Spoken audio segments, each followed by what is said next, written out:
Hello, Garland Nixon here. Once again, we have Dr. Nicolai Petro. He's a professor at the University of Rhode Island, specializing in Ukraine and Russia and that kind of stuff. And he's got a book, The Tragedy of Ukraine. We're going to talk about the potential for peace in Ukraine. Let's talk.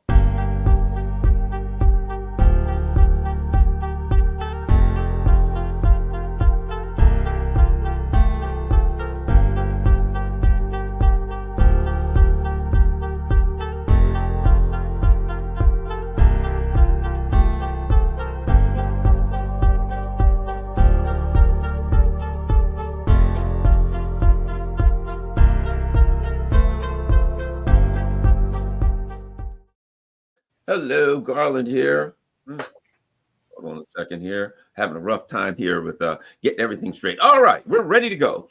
I'm here with Dr. Nicolai Petro. He's got a great book. In fact, I should have brought it up. It's called The Tragedy of Ukraine. What's the full name of your book and where can people find it, Dr. Petro? Oh, they can find it on Amazon. And it's called, the full title with the subtitle is Tragedy of Ukraine, How Greek Tragedy allows us to understand conflict resolution or promotes conflict resolution. Wonderful, wonderful. Okay, now we're going to conflict resolution. And, I commend you because you've been working on the issue of peace in Ukraine for quite some time now. And we've been talking about this between here and other shows now for a couple of years. So we are at an interesting place. And I'm going to start by throwing this at you and getting your thoughts. I brought this up the other day. As soon as I say this, I'm going to forget. It's opportunity, ability, and I forgot the three elements necessary.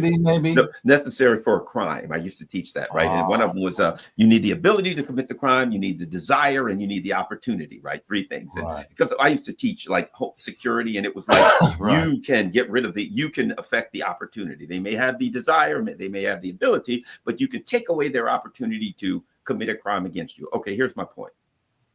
I don't know what didn't even make any sense. In order to have a proxy war, we've heard this term, Congressman Seth Moulton referred to Ukraine as a proxy war. You need three elements, three things. You got to have a target. You got to have the proxy force, proxy military, country, whatever it is. And you have to have a sponsor, patron, benefactor, whatever word you want, right? We're at an interesting time now because if in fact this is a proxy war, and I argue that it is, the benefactor seems to want out with the new boss. It's pretty clear Trump, whether he can get out or not is one thing, but he really wants out. Pretty clear. He's looking for I would argue, he either wants to end the war or just walk away. But that's something we can discuss. Your thoughts about this interesting dynamic we have now, where even there's a split, if you call it NATO. Clearly, Trump's like, I want out of here, but we've got a lot of people, he's got a struggle, an internal struggle of people who don't want out. He's got the European struggle of people who want to keep going. The dynamics going on with the benefactor / patron class of this particular proxy war. Your thoughts, Dr. Petro? Well, I guess the people who support this war, I guess traditionally we would call them the warmongers, the ones who profit off of war, are probably in the new Trump administration going to be encouraged to undergo the transformation that we have seen the new Secretary of State, Marco Rubio, undergo. I think he was as gung-ho about this war as anybody, so long as he believed a Ukrainian victory was possible. But in his latest statements, he basically says it's not that we don't want Ukraine to win. The problem is they can't win. They're losing on the battlefield, and there are no resources available to them. They don't have enough people, at least enough people who want to fight. And we don't have in the West the resources to support them further. And as a result, we need to reach a negotiated settlement. And as I read and watched part of his last interview with some correspondent from Fox News, I think, it seemed that that was the justification. The problem is not we wouldn't want it to happen, but I think he used the word a mature and realistic foreign policy demands, that we grow up essentially and face the facts. And the facts are these. Yeah. Well, and it's interesting because when you get back to the initial discussion about with the Russians, the earliest discussions about conflict, not the earliest, but as they started to materialize a bit, one of the things the Russians said was the facts on the ground. Anything that a final resolution has to reflect the facts on the ground, right? And at the time, what we saw was the Ukrainian leadership saying the Russians have to get out, do it, basically saying the Russians have to fully capitulate. And the Russians were saying, what you got to understand, we're winning the war, so things are going to lean a whole lot more our way than their way if they're, some level of realism. Now, let me ask you this. There are various factions. Because the Europeans are in a difficult, interesting positions, because there are those who seem to me, to be frank, I'll be frank with you, there are elements in Europe that seem to hate Russians from almost a racial perspective. They just don't like it. They don't want anything Russian, don't read Russian, don't say the word Russian. And these seem to be the least rational, but also they seem to be the ones that are losing power and ground the fastest. Anyway, thoughts on Europe, what we're dealing with in Europe with the people who are pushing for or against, you've got the Fizos and the Hungary and then Romania and some other countries that are drifting away. And your thoughts on the dynamics in Europe that are going to affect how this thing ends? Yeah, I think you're right. There have always been pragmatic voices with respect to Russia. I mean, as with any other group of people in any other nation, you will have people who hate those people who are indifferent to those people who dislike them, but know that we have to get along, and others who have an irrational hatred and would like to see their enemies exterminated. So nothing really new there. But so that's what's important to understand, is that in the background of NATO pronouncements and pronouncements by individual European leaders that we are committed to the victory of Ukraine, that we will, pay any price necessary for our people. Right in the background of that, there were always a large constituency of people that I would call either pragmatic accommodationists, who say, well, what's in it for us, for us Poles, for us Hungarians, for us Germans? Why are we incurring all these deprivations, really? For what objective? What is the ultimate objective? And as long as the argument was, well, the objective that is attainable is victory and the defeat of Russia, they could grudgingly go along with this. Where, some political scientists like myself, like John Mearsheimer, economist Jeffrey Sachs, diplomats like Chas Freeman and Jack Matlock did point out even then that it was implausible to think that Russia would be defeated by Ukraine in the long run, aside from some sort of capitulation by Russia, a sense of defeatism or a sense of momentary weakness. If Russia persisted, it was going to win. And I think anyone who looked at the realities on the ground, even in 2022, 2023, and of course last year, you could see that there was only one likely outcome in the long run if Russia persisted in its goals of attrition of the Ukrainian armed forces, which is the defeat of Ukraine. So that is we're now reaching a juncture where that outcome is being acknowledged by a larger group of people. And that acknowledgement of reality is being reflected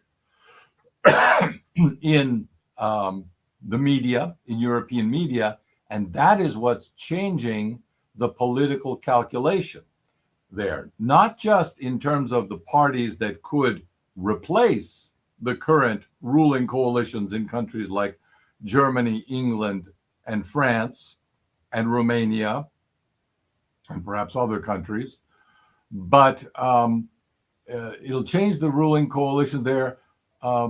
It's an argument that assists the more general argument of the political opposition in those countries, that look how unrealistic the policies of the current government was with respect to Ukraine, and migration and the assumption of refugees into our country. There's probably even more there that we could talk about that was irrational. So it's one of those arguments that is helping in the political transition of many European countries away from their past policy toward Russia, towards some form of accommodation at the expense of Ukraine, no doubt. What about, let me ask you this. Additionally, there has to be some effect on these countries' relationship with the U.S. There has to be those who say, hey, as a result of following along behind the U.S., we thought they were the hedge. Basically, my interpretation, the U.S. is the hegemon. They can kind of dominate things. And as we used to say, an old joke when I was like in 20, in college days, a couple of guys would go in a bar, trying to meet young girls in a singles bar. And one guy would jokingly say, you shake the tree and I'll rake the leaves, right? Mm-hmm. You know what I mean? Yeah. And I think that's kind of the way the EU viewed U.S. hegemony. You shake the tree and I'll rake the leaves. As an example, France in Africa was able to dominate, but one of the ways they were to dominate is they were able to access all these U.S. bases, U.S. intelligence. They were able to be continue to be a colonial power, even though they didn't necessarily have the resources to do it, but they could work with the U.S. and blah, blah, blah. The U.S., the history of the U.S. and France and Vietnam and on and on. So they could still maintain some level of colonial powers because of the U.S. world power, right?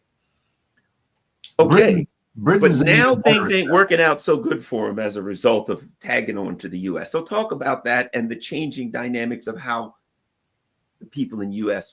in Europe will view their relationship with the U.S. So I think first I would say that Britain is an even better example of a country that promotes itself when it is really riding on the coattails of America's hegemony. Those who argue that America is playing a hegemonic role in Europe, not one of a partner, of an equal partner with our European allies, but actually one of dominance, will now see that theory confirmed or dismissed, because if Europe is forced to go back on its pledges of support after the United States, as is anticipated, withdraws that support from the war effort in Ukraine, then that will demonstrate that America is in fact in the driver's seat in these policies, and that European independence, I'd say foreign policy independence, is essentially a fig leaf for its actual dependence. And again, here I'm channeling the actual words of Foreign Secretary Secretary of State Rubio, who said this is in fact a relation of dependence. We don't want that kind of dependence on American resources that would trigger the use of American resources when we don't, in fact, necessarily want to do that. We Americans need more flexibility. And I think this is an interesting exchange with European leaders, because on the one hand, the status quo as it is, in other words, European subservience, serves European economic interests and security interests sufficiently. But Europeans are trying to and have been able to prioritize their social and economic interests, because America is essentially paying for their defense. Now, if we withdraw that defense, it will actually encourage the Europeans to become more independent, more autonomous, to think about what it is they're willing to pay for their own defense, as opposed to what they would instead like to be able to spend on social needs and economic, their own economy, the development of their own economies. The Europeans have been freeloaders for a long time. One, in two ways, both economically and militarily. Militarily, they've relied on the United States to pay the majority of their, or a great deal of their, actual defense expenditures. And economically, they've benefited from the low price for Russian energy resources. And now they face the prospect of being cut off from both,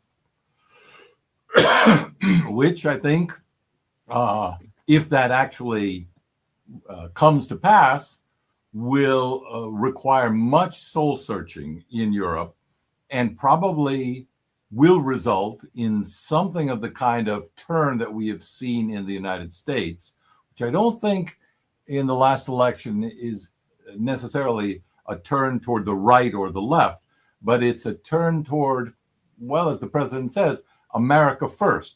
What is in our interest to do? What is in our short-term and long-term interest? And for the most part, Europeans have avoided having to deal with that question because they were given so many preferences in the military sphere from the United States and the energy sphere from Russia. Yeah, they were getting the best of both worlds, and now they're going to get they're going to get cut off. Yeah. Let me ask you this: so the U.S., I mean, you know, there were certainly certain advantages, a lot of advantages to the European bloc, economic bloc, military, whatever you want to call it. They had certain advantages from their association with the United States, tagging on to the coattails of the hegemon. Okay. Now, when you look at the deindustrialization, there are those who are saying the U.S. is, you know, as it declines, it's eating Europe to maintain its strength a little bit longer. Whatever the case may be, is it now starting to look like a Faustian deal to them? For whom? For the Europeans. They're saying, okay, we tagged along with you, blah, blah, blah, but now you blew up our infrastructure, we're being deindustrialized. Anyway, you get it. Yeah. No, the old deal and the current deal is unsustainable because it has led to a collapse of European industrial production, excuse me, and specifically the deindustrialization of Germany, which I think is officially in a recession now. May have been for the last year, year and a half. If those countries want to recapture, if the individual European countries and Europe as a whole wants to recapture a role of any significance in world affairs, it will have to once again become an economic generator, and without access to the cheaper energy resources of the kind that pretty much only Russia can offer. I'm not arguing for a dependence on Russia, but Russia is a necessary component of any mix of resources, because otherwise those resources literally do not suffice to sustain European economic growth.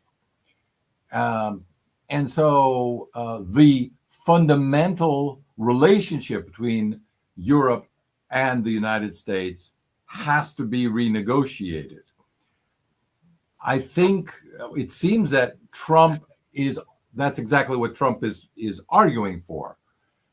Maybe it's not clear exactly how that new relationship is supposed to look. If there is going to be a NATO, then exactly what should its role be? How much assistance should the United States provide to it? This is an important debate we have not yet engaged in the United States. What exactly is the importance of NATO to us when we are a global power and NATO is a regional power? You bring up something really important that I just realized. Because of that the dynamics of power, economic dynamics, particularly the economic dynamics, have changed so abruptly, and I call the 3-year period, in history is, it's the click of a finger. Europe is in a difficult position because they're been in a position where they have no choice but to, one could argue, negotiate, or if you want to just say it's organic and let it happen, navigate their relationships, a new relationship with both Russia and the US. And in a way, they have to, I'll make this argument, it would benefit them to move closer to Russia because Russia is physically closer to them and they can produce, at least when I say closer to Russia, I don't mean they have to hug them, but what I'm saying is there's natural resources, everything they could possibly want there, right, to make them run. It's there, and Russia will sell it to them. And the right. U.S. is half a world away, and the U.S. is kind of elbowing them, saying, you're no too close to me, get away. So the idea that they have to renegotiate their relationships with two of the 3 true world powers at the same time, and that the negotiations between the two are inextricably linked, Dr. Petro. As the saying goes, it's not rocket science. Anyone who looks at European foreign policy or teaches European politics, excuse me, like I'm doing this semester, I've always argued for more than a decade that ultimately it only makes sense for Europe to prioritize its relationship with Russia, because Russia is the largest part of what has always been geographically, historically, and culturally the entire European continent, which, as General de Gaulle famously put it, is from the Atlantic to the Urals. Well, if you remember that, you would immediately see that the center of Europe is just south of Vilnius in Lithuania, that the largest group of the largest population in Europe is Russian, and the language spoken most in that Europe, that greater Europe, is also Russian, although English would probably come a close second. Well, there's no way, I think, to deny geography or its political manifestation, geopolitics. America is a great power, but ultimately, given the distances involved, and given the priorities that other great powers have to pursue their own national interest first, and their own national interest in a global context, it's not clear whether, I would say among that that hierarchy that you pointed out, China, the United States, and Russia, I think a sensible European position would be to seek good relations with all, but to, in order of priority, to prioritize Russia first, and then China and the United States more or less equally, because they're both relatively far away, but one is a rising power, and I'm talking about China, and the other is a status quo or a declining power, and that's the United States. So looking toward the future, as the Latin saying says, ex oriente lux, the light is coming from the east. Good point. Let me ask you this. It's just amazing how quickly some of these dynamics changed. A few months ago, I was arguing, I don't know if you would agree, that the US, that basically the UK considered themselves the favorite child of the US there, the special relationship, right? But it seemed to me Poland was trying to shift that to the east. Poland was, they build more bases, do this. We love you, Poland. We're going to be the beloved favorite, the firstborn, favorite of the US. And Poland was moving towards that. And it seems like just like that, it went from who's going to be the favorite child of the US to basically of kind of stumbling. The EU seems to be stumbling forward, like someone hit them in the head and they're disoriented. And that's the way I would argue. They're kind of disoriented right now. To go from Biden saying let's fire attack them, so let's be aggressive, let's do all these things, to Trump the next day saying, hey, get me out of this mess. Where does that leave Poland and countries like Poland who were trying to, like maybe the Baltic, double down on, say, anti-Russian stuff to get closer to the Biden administration? Click of a finger, the Biden administration is gone. Their dynamic has completely changed. Where does that leave your thoughts about Eastern Europe in this new dynamic? I don't think it's ever helpful to gauge political processes by reading and relying on newspapers. There has to be a much longer historical, cultural framework, and again, an understanding of geographic connections as well as energy connections that are evolving. And they're evolving, consistently. And they're very difficult to break. For example, just to point to the obvious, European energy relations with Russia they've been trying to reduce those for, I think, 40 years now.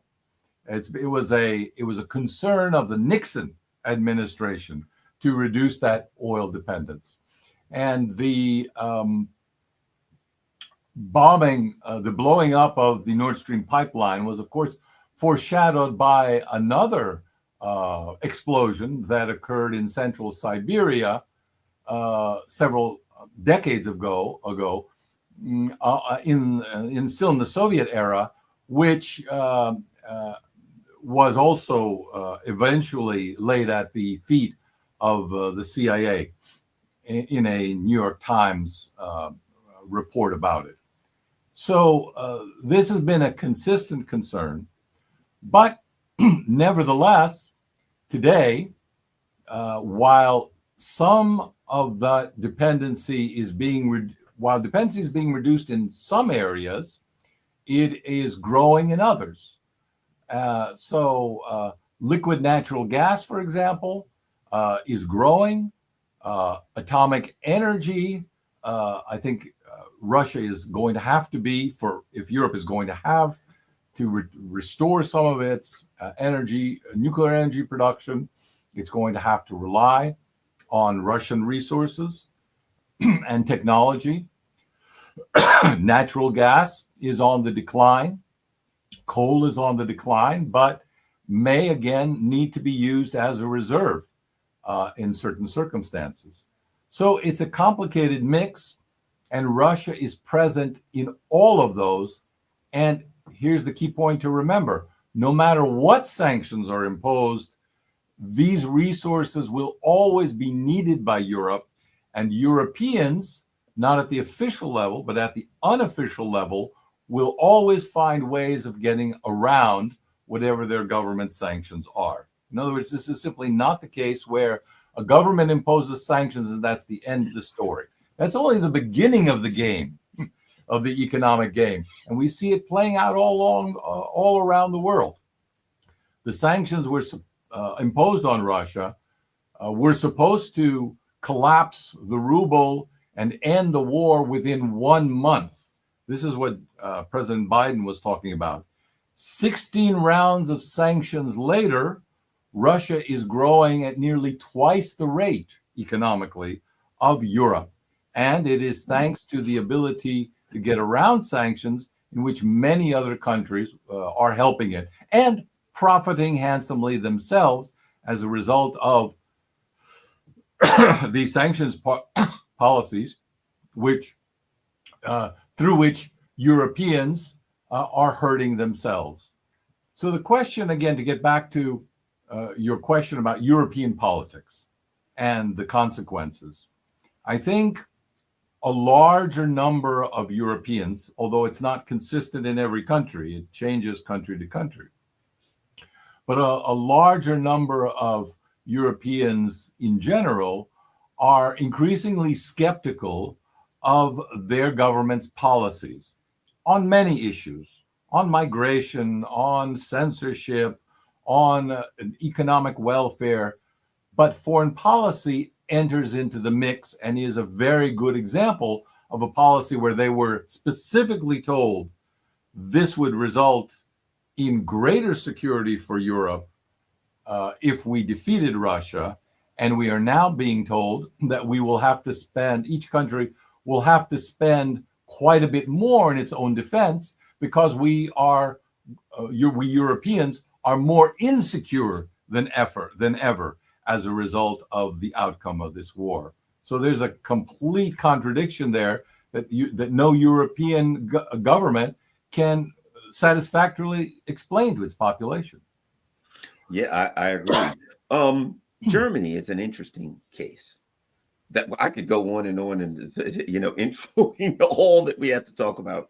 Germany, new parties are arising, the AfD, wow. There's this discussion about that. Your thoughts on, let me add this. So I'm reading recently and I'm starting to see a chorus getting louder that says, we might have to go back to this Russian gas, particularly now they're having problems. It's a cold winter, they're running out. Maybe we get a little bit more Russian gas. And I read that Denmark has contracted some company and they're working with Gazprom to do a little work on that damaged Nord Stream. To preserve it for when it will be turned on again. What I was hearing before. Anyway, so anyway, we've got some breadcrumbs leading us somewhere. Where does this trail of breadcrumbs seem to be leading? They don't do this stuff just for their health. If they're doing it, they have a plan. What are we seeing and what do these indicators say to you? Well, if I'm correct that there is likely to be a change in the political leadership in important countries such as Germany, and perhaps not far after that, the UK and France as well, where conservative parties are also gaining strength, then the coalition of countries which want to end the war for strictly pragmatic reasons as soon as possible becomes much larger. It becomes Hungary, Slovakia, perhaps after the May elections, if they're held in Romania, we will add Romania to that list. And then we have their counterparts in Western Europe that would create a sort of broader constituency than just these three Eastern European countries. As a result, we will have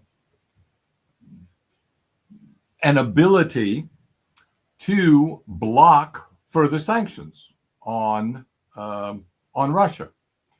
I think the sanctions policy has pretty much worn itself out. Right now, Hungary seems to be willing to play the game, and Slovakia along with it, that anything we don't like in the EU, we want to see it change, or we won't go along with your next sanctions package.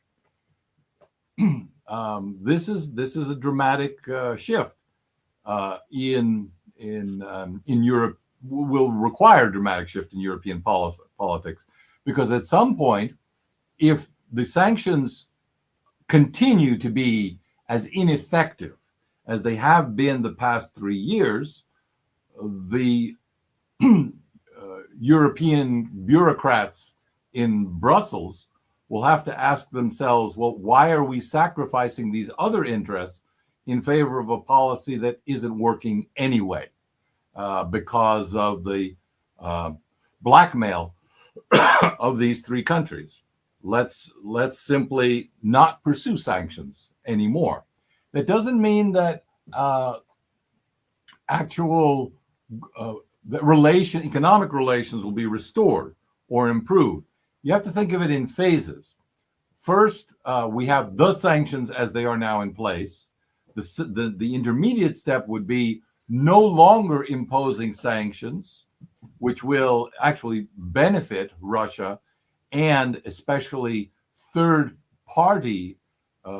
countries that are helping Russia, who will do so more openly and probably more generously than in the past, because they no longer have to fear these third-party sanctions. And then ultimately, the big psychological step is rescinding the sanctions. And here I would only maybe highlight something that I haven't seen discussed very much in the Western press, but according to Ukrainian press accounts, stems from a proposal that the Trump administration has circulated to other European leaders. And it's called the 100-day plan to end the war in Ukraine. Now, the Ukrainian sources are not arguing that this is confirmed, but it's not far off. It's the next logical elaboration of what has been proposed by the Trump team so far. And if you have time, I can basically go into its 5 points very briefly. Yep, we've got about 15 interesting. Yep. So this Trump 100-day plan, which has been leaked to and reproduced in the Ukrainian news outlet Strana UA, includes a timetable with 5 basic points. The first point is that Zelensky has to revoke his decree of September 30th, 2022, saying that it is impossible to negotiate with Russian President Putin. The second point is that Trump then meets with Putin. Now, this could be a bilateral meeting, although it is also possible, but I think unlikely, that it might be a trilateral meeting with Putin and Zelensky. And they will agree on the conceptual parameters of the peace plan, which will include, and again, I stress that this is being proposed as the American view of how to end the war. Right. Ukraine will not join NATO, and its neutrality is affirmed at the next NATO summit. Second, Ukraine will join the EU by 2030. Ukraine will not reduce its army, but it will not seek to return the lost territories, and will not recognize their annexation by Russia. So they're kind of in limbo legally. Next, some Russian sanctions are lifted immediately. Others are lifted after 3 years, so a period of good behavior is required from Russia. Meanwhile, however, and I think this is very interesting and feeds into what the Europeans are looking for, restrictions on imports of Russian energy are lifted immediately, but a surcharge will be added on these energy imports to fund the rebuilding of Ukraine. And the only thing that's not negotiated, because the sides are too far apart, is what role, if any, there should be for U.S. EU or NATO peacekeepers on the ground. So all of this is to lead to an Easter ceasefire declaration. The timing would be nice, April 20th, 2025.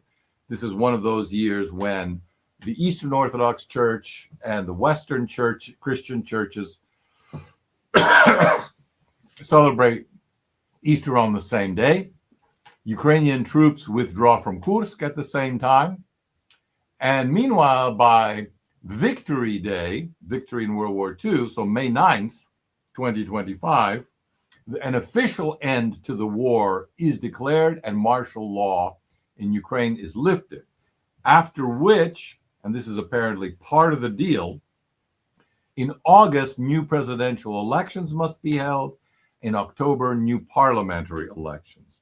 And, at least, again, this is in the wording, all parties must be allowed to participate in these elections, including those that have historically appealed to Russian speakers. So that's the deal, so to speak. I think this gives a lot to Russia. The advantages for the United States are essentially the shifting of the burden of the war to Europeans, I guess under the assumption that they will carry on for a while, maybe this 3-year period of transition as sanctions are gradually reduced in various areas against Russia, and Ukraine is being rebuilt. And then essentially the new reality of the current borders at whatever they will be negotiated to be over the spring will be de facto recognized diplomatically. Interesting proposal. You know, I can see some strengths in it. I can see some holes in it that will have to be worked through, certainly. But I mean, it's a sounds to me like it's an opening proposal, and I can see some things in it. And I say, the Russians ain't going to buy that. But you know, that's the one thing about the Russians, and they believe in diplomacy, and they will work. Probably, I think they would work from there to wherever that goes. So I think what's great about it is, there is, in fact, a peace proposal. Right. You get a peace proposal. Once Trump came in and said, I'm going to talk to the Russians, and then you get a peace proposal, those things eventually lead to something. You know what I mean? From where we've been with the Biden administration to a peace proposal, diplomat, because what do you have now? Now you have to have meetings between diplomats. Now you have to have meetings between people, and you're on the road to peace. Anyway, your thoughts. Yeah. So again, it is fascinating to me to watch the transformation of what I think traditionally is when he was a senator, Marco Rubio, I would have said, was a very clear hawk. But today he is saying, I follow the president's orders, and he wants an end to this conflict. And tellingly, you know, NATO leaders for the last 3 years have also said, and Anthony Blinken has also said, we want an end to this conflict. But then they immediately added what made a phrasing that made such a resolution and negotiation impossible. They said, we want an end to this conflict, but not under the current circumstances. We, in other words, want the situation on the ground to favor the Ukrainians. Then we want negotiations. Well, de facto, that makes negotiations impossible. not only because it doesn't look like the situation on the ground is going to change in Ukraine's favor, it's actually getting worse. So what this does is it makes negotiations for the Ukrainians more urgent. And the only thing, however, that can prevent such negotiations or delay such negotiations if Zelensky and his team has the sense that NATO can be somehow encouraged to join in this fight directly, to replace the Ukrainians. This has to be NATO's war in Ukraine with NATO troops and a full commitment of NATO to not only the defense of Ukraine, but obviously also attacking Russia. I don't think that's going to happen. No. And I think Zelensky is reluctantly coming to understand that once that recognition has occurred, then negotiations, the hard task of negotiating an actual agreement, becomes inevitable. And again, there are a lot of little signals that Ukrainian elites are beginning to talk about this. There was an article this week by President Zelensky's former press spokesman, not the ever memorable Alexei Arestovich, but his other press spokesman, Yulia Mendel, who wrote a piece in Time saying it's time to negotiate. Negotiation is not weakness. Let's save what we can of Ukraine. Again, she has kind of been out of the limelight, and to see someone with her background take that position in the Western press, because it's going to, from there, it's going to spread all over the Ukrainian press as well, and Russian press, is very significant. And then there was a very interesting leak in the pro-Ukrainian government newspaper, Ukrainskaya Pravda, which attributed to the head of Ukrainian military intelligence, Kirill Budanov, a statement that he allegedly made during a closed-door meeting on the situation at the front in the Ukrainian parliament. The meeting was convened to talk about the true state of affairs in the war. Let me just quote what he is alleged to have said. Budanov was asked, "How much time do we have left?" According to the anonymous source, he responded, quote, "If serious negotiations don't happen by the summer, very dangerous processes could begin, threatening Ukraine's very existence," end quote. Now, I should hasten to add that Budanov has said that this is not an accurate reflection of what he said. You know, he didn't intend to say anything that dire. But Ukrainska Pravda is, as far as I know, sticking by its version of events. And a lot of commentators in Ukraine certainly believe that that's exactly what he did say. You know, I've noticed in the chat people saying, "Oh, that proposal is absurd and the Russians will never take it." And I think what we're getting at is, in a proposal, that's what it is. It's a proposal. You give an opening proposal, and the other side looks at it, and you sit down and they say, "Well, you know, we can work with that. That we definitely can't do, but maybe we can give you this instead." You know what I mean? And you can, yes, I would say this. If I've done business things before, and if I want to do business with somebody, they give me an open proposal. Well, I know it's going to benefit them. Their lawyers wrote it, you know, on their behalf. I got to have my lawyers look at it. I got to have my accountants look at it. I got to have everybody look at it. Then I got to look at it and say, well, this benefits them too much. Well, how about we throw this in there? And you play with the proposal. So I think what people need to understand is nobody's saying hand this to the Russians and say, this is not a take it or leave it, because the issue when you begin to negotiate is leverage. The more leverage you have, the more weight you have in the negotiations. The Russians have significant weight because of the leverage that they have on the battlefield, etc. And Europe they're starting to say we need some, gas. So that the leverage that each side has significantly affects how they can get their way in a proposal, if you know what I'm saying, in the negotiations. And there are many factors that enter into that. You mentioned Europe's energy dependency and need for energy to restore growth, and simply at a basic level restore faith in the actions of government in European countries, of the actions of their own government. Another thing that is also very important for all the countries involved is determination. In other words, we won't understand how committed even a weaker country is to sticking it out unless we can put ourselves in their shoes and understand what they're willing to commit.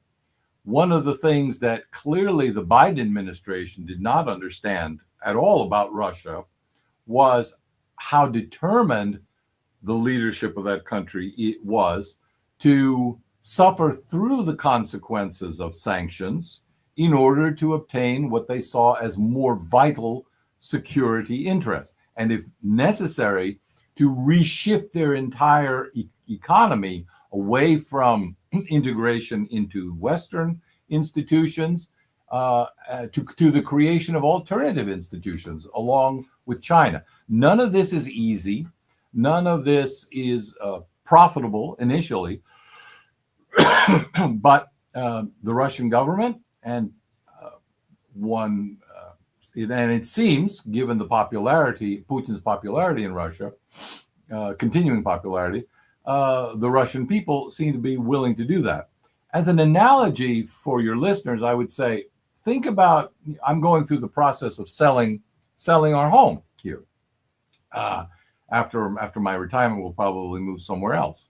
So when you put your house on the market, one of the things, or are preparing for it, one of the things you'll hear is that there are people out there willing to buy as is. So you can see the sort of market value of your home, but the people who buy it as is will buy it at half that price, or maybe 2/3 of that price. Now, if you don't have the determination to stick it through, if you're in a desperate situation, if your circumstances require you to go to that compromise, you don't have a lot of, as you say, leverage. And you might say, well, okay, instead of, let's say, 600,000, you're offering 400,000. What can we do? Can we go down to 500,000? And sort of the haggling begins. Right. But if you've got the time, you can ultimately get a price that's much closer to the one that you wanted. You just have to have patience and the ability to see the game out to its end. And I think Russia certainly has shown that it has those resources. I know there are people who try to cast doubt on that, and you see occasional articles about, and I look at them for the evidence that they provide, and there's very little there. Well, the evidence that they suggest is that, well, look, Russia's inflation rate is high. Yes, but the government that's not leading to social upheaval because the actual wages, the wage increase that the government is supporting outpaces inflation. Moreover, inflation, as anybody knows, has positive and negative consequences. It makes Russian the export of Russian goods cheaper to other buyers, of which there are many around the world. It's important for Americans and Europeans to stop using the word the world when they mean the West, only the West, because it's just not accurate and misleading to people when we say the world stands together united in this and that, when actually they're only talking about North America, Canada, and the United States, to be specific, and the countries of most countries of the European Union, with the global majority or the global South being firmly against the policies that the West has embraced to contain Russia. And Russia is, as a result, not shrinking its international ties. Its international ties and economic ties are growing. Professor Petro, where can people find you online? They can find my writings and interviews on my website, www.npetro.net. Thank you very much, everybody. Dr. Nicolai, Professor and Dr. Nicolai Petro. Your book again? The Tragedy of Ukraine. The Tragedy of Ukraine. And you can find that on Amazon and lots of other places they sell. Thank you very much. Look forward. We've got a lot going on. It's dynamic now. It's exciting times. I want to get back with you next. We got a big, this is something that will be half a show, and that's going to be the issue of trust.